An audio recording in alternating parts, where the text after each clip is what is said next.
going, everyone? This is the Mobile Gamer here, and today we're going to be taking a look at my take on the Ultimate PS Vita build. There are two other things you can do other than the 5 things I'm going to show you today, but we'll get to those towards the end of the video. So first things first, you're going to need a modded Vita. That is the very first step. There's a ton of different modding options out there. You can go through Henkaku Enzo, Monduru. There's quite a few. Just search modded Vita or how to mod your Vita in YouTube and you will find a video. Blaine Locklear is the guy I use to mod my Vita.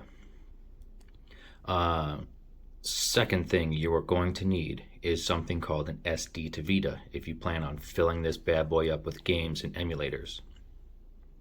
The SD to Vita is basically an adapter for an SD card that goes in the game slot in the top of your Vita. It takes up that slot. Once it's there, you can't really take it out. Otherwise, you may screw up the mod. I have not tested this, so I'm not sure. I just don't want to take that chance. But you can go up to 1 terabyte. I have a 256 card in here, so it's not really an issue for me. I've got a crap ton of things on here. I've got a bunch of stuff in Adrenaline, which is the app that forces the internal PSP to launch. Third thing you are going to need is a case like this. Or, if you want to shell the money out for it, a Hori case. I've only seen the case for Vita 2000s, but there is a guy that has a 3D printed inserts to make it work with a PSP or a PS Vita 1000. So you could go that route. But essentially what this is it's an L2R2, L3R3 case for the Vita. It works perfectly for remote play. It works pretty good for those Vita games that utilize the back touch pads or the back touch screen. So instead of fighting and accidentally hitting the back touchpad in game, like God of War, for example, just L2, R2. I will put a link to this specific case in the description below.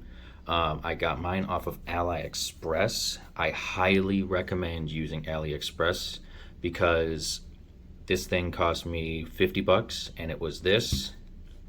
It was this rear touchpad for L3R3 and it was also this case.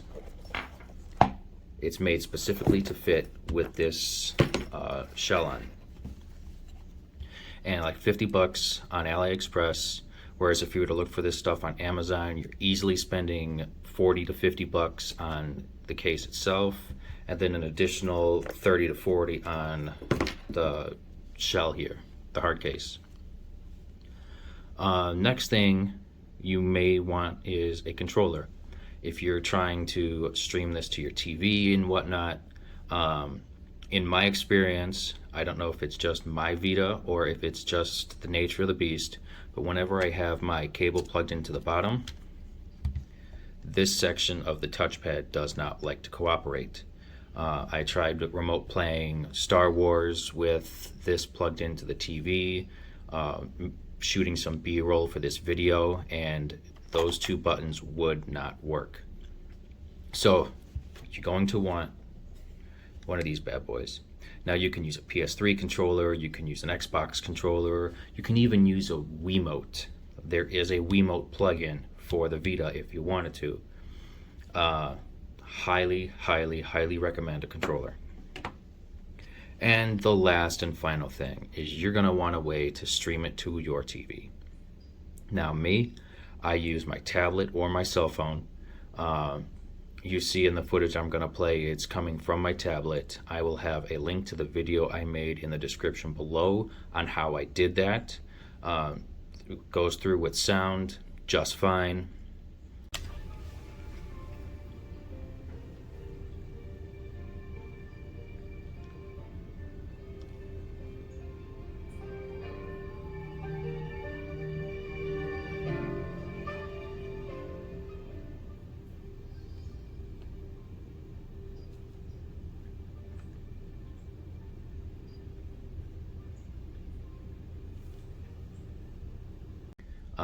Yeah, that's my Ultimate PS Vita build.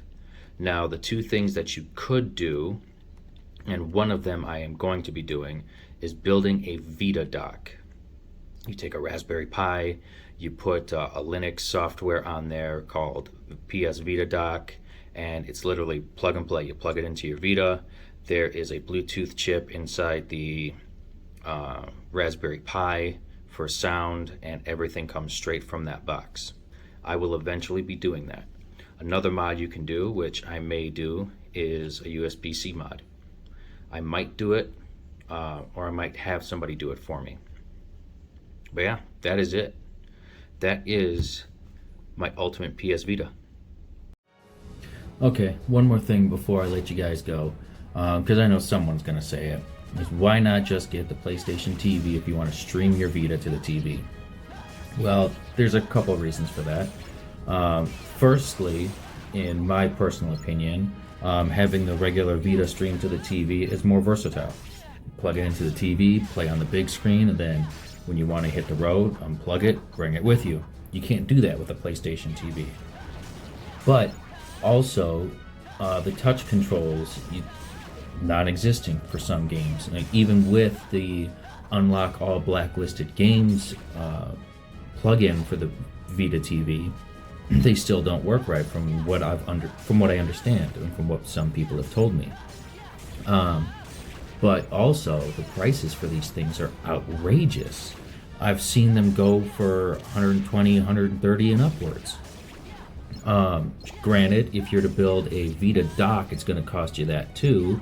But again, you got the versatility of taking your Vita and going. And if you go with my method, whether it be plugging it into your phone, tablet, and then plugging it into the TV, USB-C hub, and an Audio-Technica sound card, you're looking at $40, if that. But yeah, I know some of you guys on the other side of the pond can find it for like 40 pounds and stuff, but you guys are lucky over there. And I see it in posts on Facebook all the time. I just bought mine for 40 pounds. I got mine for 20 pounds. Like, yeah, well, look up a US site and you'll see you're not going to find it cheaper than $100 anywhere.